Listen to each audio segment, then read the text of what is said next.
Today I'm going to be reading Lamentations chapter 3, verses 1 through 36. This will give you a different view of God that many are not preaching on or talking about, but it's very important for us to understand that God does not change.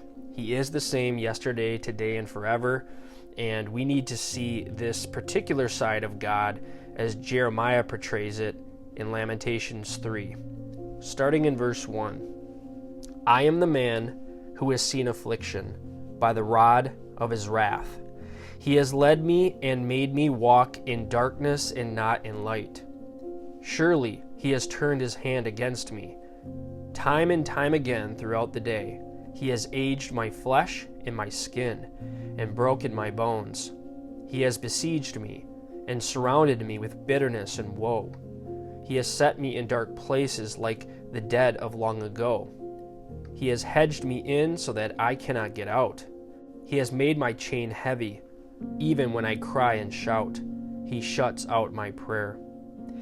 He has blocked my ways with hewn stone. He has made my paths crooked. He has been to me a bear lying in wait, like a lion in ambush. He has turned aside my ways and torn me in pieces. He has made me desolate. He has bent his bow and set up as a target for the arrow.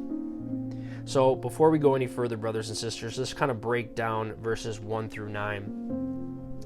Jeremiah says that he is the man who has seen affliction by the rod of his wrath. So in chapters 1 and 2, Jeremiah wrote mainly as Jerusalem personified. Here, he began to write as the voice of an individual sufferer. This was Jeremiah, but it certainly wasn't only him. He and many others had seen affliction, and they knew that it came as God's discipline or the rod of his wrath. Harrison writes, the suffering of the people of Judah are described as though one man had experienced them. It is possible to interpret this chapter as a record of the feelings of Jeremiah himself or as a personification of an unknown individual or the nation's tragic sufferings.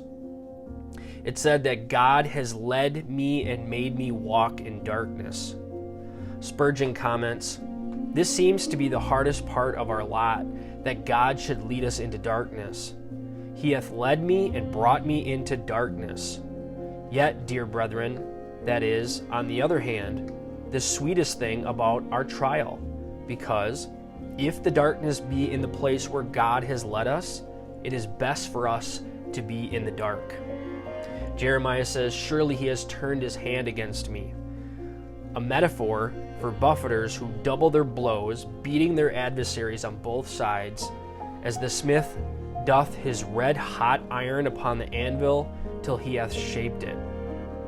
Many times through the affliction he felt God to be his adversary, not his friend. Jeremiah goes on and says, he shuts out my prayer.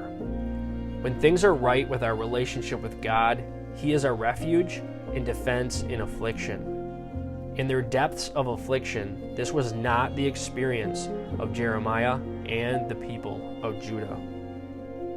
So let's go on, verse 10. He has been to me a bear lying in wait, like a lion in ambush. He has turned aside my ways and torn me in pieces. He has made me desolate. He has bent his bow and set me up as a target for the arrow. He has caused the arrows of his quiver to pierce my loins. I have become the ridicule of all my people, their taunting song all the day. He has filled me with bitterness and has made me drink wormwood. He has also broken my teeth with gravel and covered me with ashes. You have moved my soul far from peace. I have forgotten prosperity. And I said, my strength and my hope have perished from the Lord. It says here that he has been to me like a bear lying in wait. So God was like the bear and the lion, waiting for a surprise attack. God was like the archer who bent his bow and was directed at the target. God was like the mocker who led the taunting song against his people. God was like the judge giving a cup of judgment and wormwood for the condemned to drink. He goes on to say, my strength and my hope have perished from the Lord.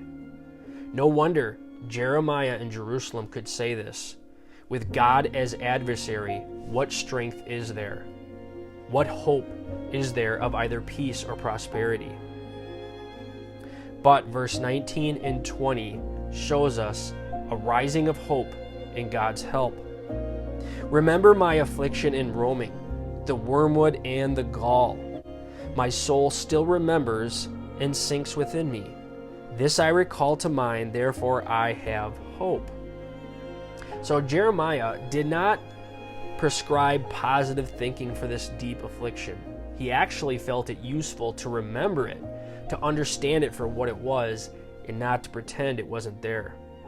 It was good for Jeremiah's soul to sink, to find its bottom point, so that he could build on the right foundation. And then we read 21 through 23. This I recall to mind, therefore I have hope. Through the Lord's mercies we are not consumed, because his compassions fail not. They are new every morning. Great is your faithfulness. For perhaps the first time in the book, hope is allowed. Having sunk low in his soul, Jeremiah now remembered something that started hope within.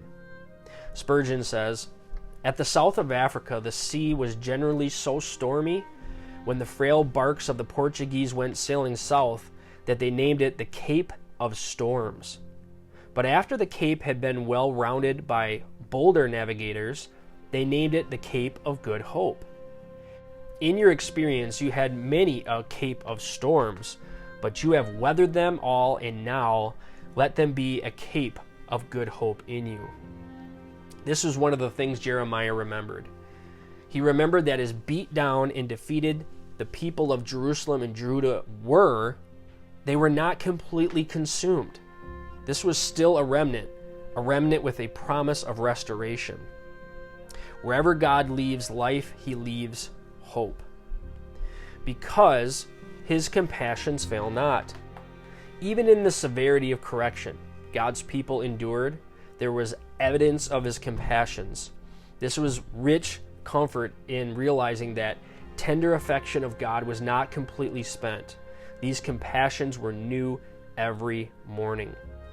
Every morning ends the night. Every morning brings a new day. Every morning brings new provision for the day. Every morning brings new forgiveness for new sins. Every morning brings new strength for new temptations, duties, and trials. All this made Jeremiah consider the great faithfulness of God, that he never fails in sending his mercies and compassions. And then verse 24 through 26. The Lord is my portion, says my soul, therefore I hope in him. The Lord is good to those who wait for him, to the soul who seeks him. It is good that one should hope and wait patiently for the salvation of the Lord. As Psalm 119 verse 57, Jeremiah found the key to satisfaction, finding one's portion in the Lord. The poet said, in effect, that he has had so little of this world's goods and pleasures because his share has been the Lord. So God couldn't really be his hope until it was first his portion. This was a pathway to hope for him. All the misery of God's people had come because they would not truly seek God and wait for him. They rejected and rebelled for generations, then looked to others for rescue. Seeking him again would bring renewed expressions of his goodness. Verses 27 through 29. It is good for a man to bear the yoke in his youth. Let him sit alone and keep silent, because God has laid it on him. Let him put his mouth in the dust. There may yet be hope. There are seasons of adversity, and sometimes it is better to have those seasons when one is young.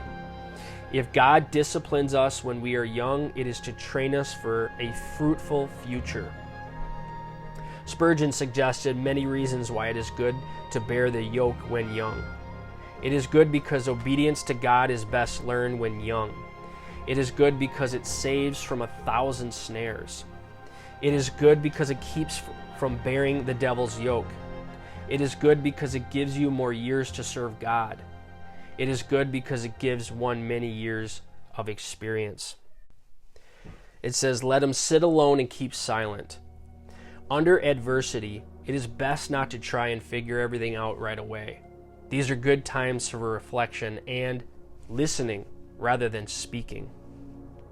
And then verse 30 through 36 says this, let him give his cheek to the one who strikes him and be full of reproach, for the Lord will not cast off forever.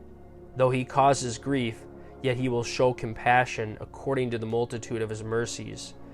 For he does not afflict willingly, nor grieve the children of men. To crush under one's feet all the prisoners of the earth, to turn aside the justice due a man before the face of the Most High, or subvert a man in his cause, the Lord does not approve.